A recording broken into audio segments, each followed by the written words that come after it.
Notre slogan, ensemble, j'habite autrement.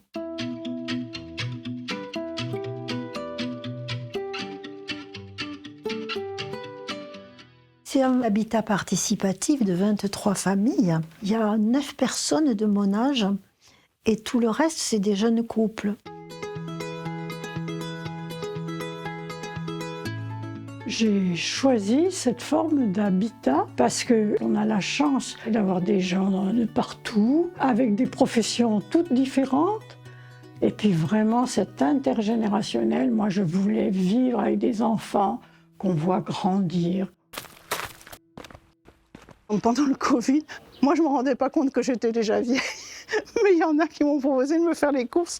Ça fait drôle, mais bon, en même temps, c'est une réalité. Puisque j'ai l'âge de leurs parents, en fait, donc ils me voient une autre génération, quoi.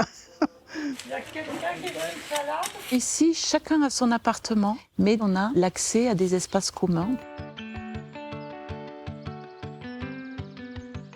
Ce qu'on vit là, ça me fait vraiment penser à un petit hameau. Un petit hameau avec la place du village.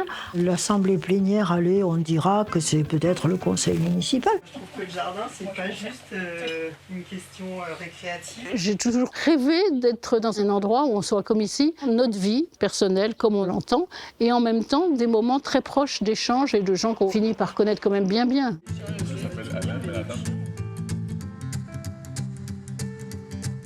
Et on a l'impression de grandir ensemble. Tout ce fonctionnement est sous-tendu par des grands principes qui intègrent les valeurs de solidarité, de bienveillance, de bon voisinage, etc. Et ces principes, en fait, une fois en action, ça donne des choses très concrètes.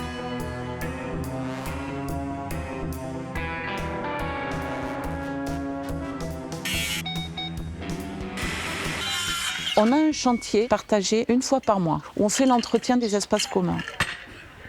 Et on l'a intégré aux parties privatives chez des gens qui ne bricolent pas. Normalement, si tu la mets à l'horizontale, il vient tout seul le volet. Ça déculpabilise les gens parce qu'en fait, les personnes qui étaient dans le besoin n'osaient pas demander.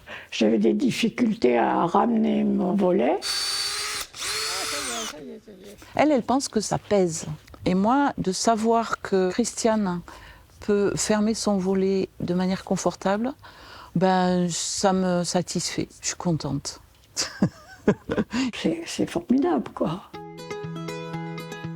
Dans l'intergénérationnel, quand on a créé le lieu, le projet, le groupe, on avait essayé de balayer les grands principes de fonctionnement.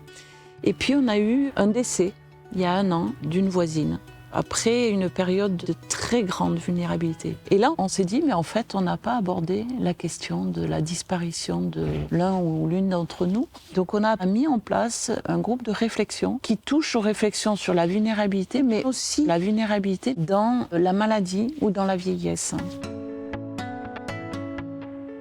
C'est vrai que c'est agréable d'échanger avec des gens avec qui on parle de tout ça facilement, quoi. Aujourd'hui, on a une maturité qui nous permet de dire on peut parler de la mort et on peut avoir un groupe autour de ces questions-là. Donc, une nouveauté liée à l'expérience. Voilà. Et puis mon fils, qui se faisait du souci, maintenant il sait que je suis entourée, que j'aurai toujours de l'aide quand j'en aurai besoin. Voilà, c'est précieux, quoi.